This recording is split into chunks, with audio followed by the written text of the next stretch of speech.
Gini ya, dari hasil pemeriksaan tadi ada yang sangat penting sebenarnya yang tadi kita bisa lihat ya, bahwa tentang posisi klien kami yang disebut perwakilan daripada LBT juga itu sebenarnya hanya berdasarkan asumsi aja yang tadi di dalam persidangan juga kita bisa lihat di situ. Lalu apa yang dilakukan berkaitan dengan kerusakan lingkungan, di mana kontrak itu terjadi antara 2018 ya, 2018 sampai 2022. Tadi laporan daripada General Manager itu tidak ada laporan temuan berkaitan dengan kerusakan lingkungan, ya.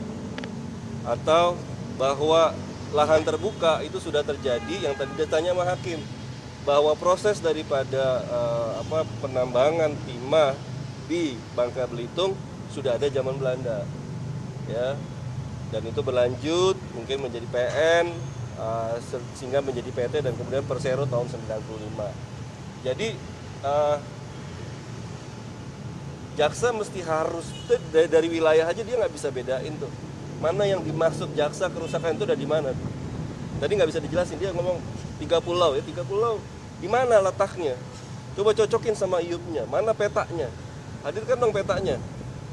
Nah itu yang saya ngelihatnya.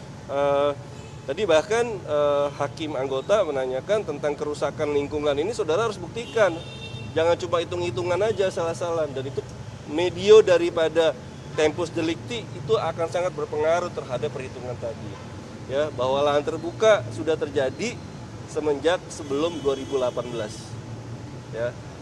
Dan hal yang lain adalah yang kita bisa lihat adalah bahwa apa yang dilakukan PT Timah itu dia sampaikan bahwa apa yang di PT RBT Smelter itu semua based on SPK dan semuanya itu legal, ya, tadi keterangannya. Dan itu kalaupun itu ada yang ilegal, itu bukan yang dilakukan oleh PT RBT, tetapi tadi dilakukan di mana? Tobo Ali oleh masyarakat, tapi kemudian diambil sama PT Timah, lalu DU-DU-nya dibuat dia yang melakukan, yang kemudian itu dianggap sebagai hasil PT Timah. Jadi sebenarnya yang melegalkan itu ya sebenarnya ya mereka-mereka ini juga. Jadi jangan juga satu lagi ya, ini ternyata potensinya bukan, kenapa kemudian kalau kalian baca di media itu banyak sekali konflik yang terjadi di tempat timah. Karena apa? PT Timah punya IUP seluas pulau itu, tapi kepemilikan lahannya itu atas nama pihak orang lain. Nah di situ kan ada namanya ada sengketa kepemilikan, dan PT Timah tidak pernah membebaskan lahan itu, ya. Kalau mau pakai teori horizontal shading, itu terpisahnya itu adalah ya tanah dan bangunan atau tanaman di atasnya, itu asasnya gitu. Yang di dalam punya siapa? Nah itu yang kemudian mereka pun punya hak untuk itu, karena hak atas tanahnya ada di mereka. Nah itu yang kemudian mungkin akhirnya juga tadi ditanyakan oleh kawan saya, kenapa kemudian ketika PT Timah mencoba jemput bola itu nggak ada yang mau jual, karena mungkin banyak hal lain ya. Tapi ketika kita lihat kerjasama dengan smelter, itu terjadi efektivitas dan optimalisasi terhadap hasil, di mana hasil itu adalah hasil yang terbesar selama PT Timah melakukan hasil produksi dalam laporannya. Bisa dibayangkan berarti sebenarnya dan tadi disampaikan juga mereka punya 7 tanur masing-masing kapasitasnya 6.000, ya. Kalau dikali 7 dan dia cuma bilang cuma 5 yang aktif, berarti kan kalau dia optimal, dan nggak mungkin 6.000-nya itu dipakai semua, pasti dia cuma pakai 90%, let's say 90% dari 9.000 itu 5.400. 5.400 dikali 5 itu berarti adalah 27.000. Ya. Sekarang dia bisa dapat 70.000 itu karena hasil kerjasama smelter dengan pihak swasta yang menggunakan tandur listrik dan bisa menghasilkan kapasitas produksi lebih besar sehingga dia bisa menghasilkan 70.000. Terkait ini Bang, grup WA New Smelter itu kan adminnya Polda Babel. Itu apakah Mas Harvey ada ngasih tahu ada setoran ke sana kah atau enggak? Enggak ada. Tadi Bahkan itu kan iya. inisiasinya bukan dari klien saya tanya inisiasinya bukan dari kita. Jadi masalah itu kita ngelihatnya tadi juga dicocokin masalah isi WA juga nggak ada kaitannya sama Nggak ada Harvey. kaitannya sama. Gitu. Jadi saya juga makin nggak ngerti sebenarnya apa sih yang mau di sidang ini, apa sih sebenarnya pidananya apa sih? Mau pakai pidana kehutanan, pakainya ke undang-undang kehutanan, pidana kehutanan. Mau lingkungan pakai pidana lingkungan. Proses dulu perbuatannya. Mana? Kapan itu? Di mana lokasinya? Ayo kita buka peta aja. Pak, soal CSR tadi kan GM PT Timah bilang kalau dia nggak tahu ada pengumpulan CSR, sedangkan yang mengumpulkan itu kan diketahui Pak Harvey. Loh, dari mana kamu? Belum ada loh di persidangan kita itu nanti persidangan. Bagaimana fakta yang mau dihadirkan sama KPU? Itu saya belum bisa ngomong karena tadi kan nggak ada bahasan itu tentang detailnya. Dan jaksa belum berhasil menghasilkan bukti yang terkait dengan hal tersebut. Jadi saya belum bisa komentar hal yang nggak dibuktikan. Tapi yang pasti kita bisa pastikan di sini adalah bahwa tadi sudah disampaikan juga sama majelis hakim. Siapa sih yang bertanggung jawab terhadap kegiatan penambangan ini termasuk rehabilitasi terhadap lingkungan? Dan itu adalah PT Timah. Itu sudah dikonfirmasi sendiri oleh GM-nya PT Timah bahwa yang bertanggung jawab terhadap lingkungan terkait dengan gangguan akibat penambangan itu adalah PT Timah. Dengan cara apa? Reklamasi dan pasca tambang. Dan itu sudah ada di RKAB. Nah, itu kan udah ada waktu RKAB diajukan kan bersamaan juga dengan Jamrek. Iya. Jaminan reklamasi. Iya. Dan juga ditambahkan kan kalau di dalam dakwaan seolah-olah kegiatan peningkatan produksi ini tanpa ada RKAB, tidak berdasar dengan peraturan. Tadi juga sudah dijawab. Ternyata ada revisi RKAB-nya, ternyata ada RKAB-nya dan sudah dipastikan sama PT Timah jika RKAB sudah direvisi dan sudah disetujui maka sudah sah penjualan ekspor itu. Dan kami tidak melihat ada kerugian negara di sini pada dasarnya. Kenapa? Dengan yang tadi disampaikan oleh rekan saya, terjadinya peningkatan dari tahun lalu hanya sekitar 30.000 kemudian menjadi 68.000. Siapa yang diuntungkan di sini sebenarnya? Negara. Siapa yang harusnya menerima dividen? Negara juga pada dasarnya. Jadi harusnya tidak ada kerugian negara di sini. Jadi sanksi-sanksinya itu meringankan masyarakat. Justru kita merasa ada ya. Ini banyak yang meringankan. Iya. Bahkan kami memperjelas posisinya daripada kasus ini sebenarnya misalkan tuduhan tentang yang dilakukan oleh klien kami melakukan pertambangan ilegal, nggak ada ternyata. Iya, karena penambangan ilegal ini hanya murni anggapannya PT Timah saja. Tadi sudah dikonfirmasi. Apa kategori penambangan ilegal atau tidak? Ilegal atau tidaknya adalah kalau dia tidak punya SPK, itu dianggap ilegal oleh PT Timah. Tapi kalau dia ada izin dari PT Timah, dapat SPK, bahwa itu adalah legal. Jadi sebenarnya ini kajiannya bukan kajian normatif, tapi ini anggapan. Ilegal tidak ilegalnya itu adalah anggapan dari PT Timah saja. Dan itu masih ada konflik agrarianya berarti di atasnya. Iya. Selesaikanlah konflik agrarianya dulu lah, beresin biar aman, tenang gitu secara sosiologis. Ya.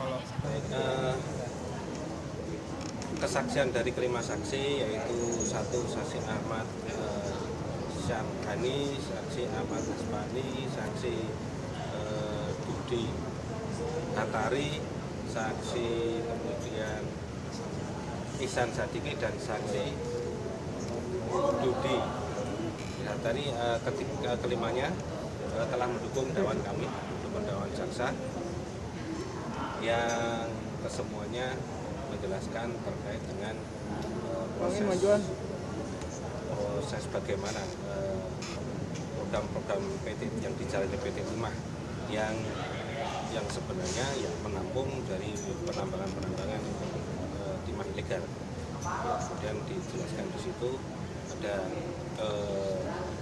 kerjasama UJB, ada kerjasama jemput bola, ada kerjasama smelter, dan juga ada kerjasama pengangkutan, jasa pengangkutan seperti terbaik, di mana seluruh biaya kerjasama tersebut sebelumnya kemudian dibayar dengan harga pasar. Lihat kamera Pak. Oke. Indra, ambil majuan Indra.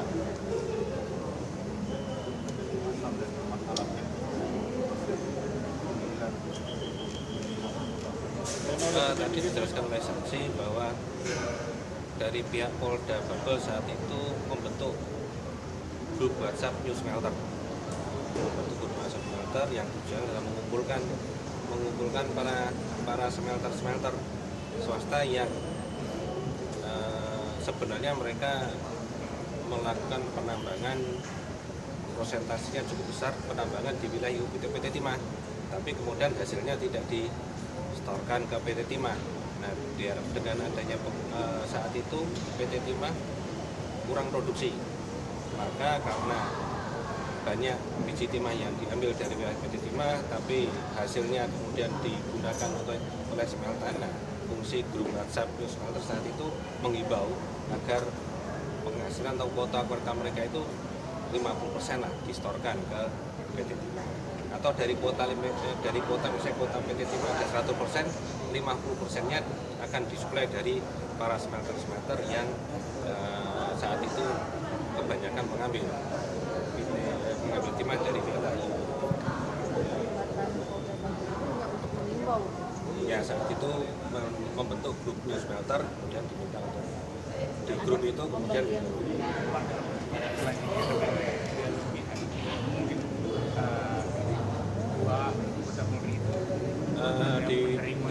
berkas perkara tidak ada. Nanti kita lihat perkembangannya, tapi karena di berkas perkara tidak ada, ya kita bisa tidak akan kita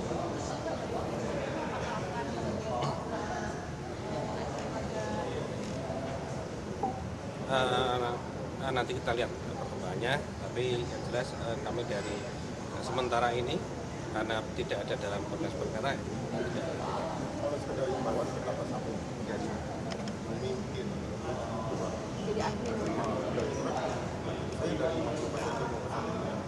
saat itu yang meminta 50% kan dari grup PT Timah, bukan dari yang saat itu yang meminta 50% kan dari PT Timah.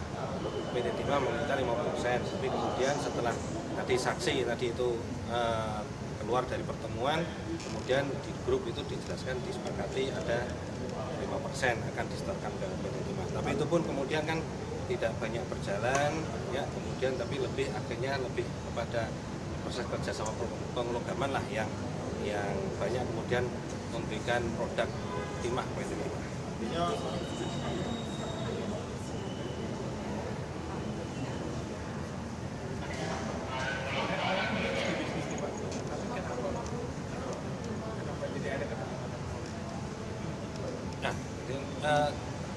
Polri tadi kan hanya membentuk menurut keterangan saksi tadi kan membentuk grup WA untuk menghimbau agar para smelter swasta itu memberikan kuotanya kepada PT Timah.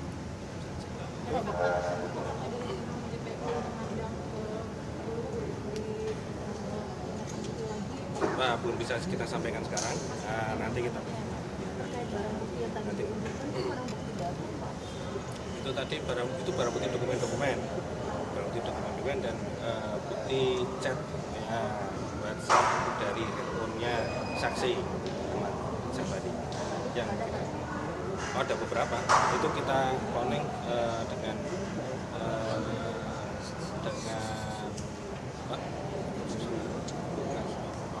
sudah kita ekstrak dari handphonenya Ahmad Sabani.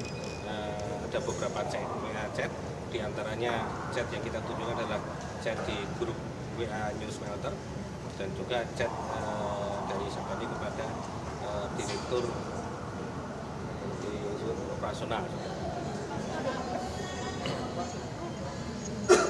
Waduh, saya tadi tidak sempat saya perhatikan ada pin lain atau tidak. Pak terkait ini saksi kan katanya nanti sampai itu bisa dihadirkan sebagai saksi. Ya. Rencananya kapan Pak? Ini karena publik ini menunggu. Oh iya, silakan ditunggu. Saya sendiri juga belum tahu. Kita lihat timelinenya. Ya, kita lihat timelinenya. Berapa saksi yang efektif kita hadirkan. Kan untuk timelinenya Sandra Dewi adalah nanti kita hadirkan untuk membuktikan perbuatan TPPU-nya. Nah, tapi sebelum kita membuktikan TPPU, kita harus membuktikan dulu perbuatan tindak pidana asalnya, yaitu tindak pidana korupsi. Ketika kami merasa pembuktian kami atau pembuktian kami untuk menghadirkan saksi-saksi, alat bukti lain, surat, betul jadi merasa cukup untuk perbuatan tipikornya baru melangkah ke TPPU. Nah, disitulah kami mungkin akan menghadirkan. Selama beberapa bulan ke depan ini masih dari Ya semoga tidak sampai beberapa bulan ke depan, semoga hanya beberapa minggu ke depan. Kita kan melihat juga volume saksi yang mampu kita hadirkan, saksinya seperti apa. Ya total sampai dengan saksi TPPU ada sekitar 180-an. Tapi kan mungkin kan masih kita pilih dan kita pilih efektifnya. Ya. Terima kasih.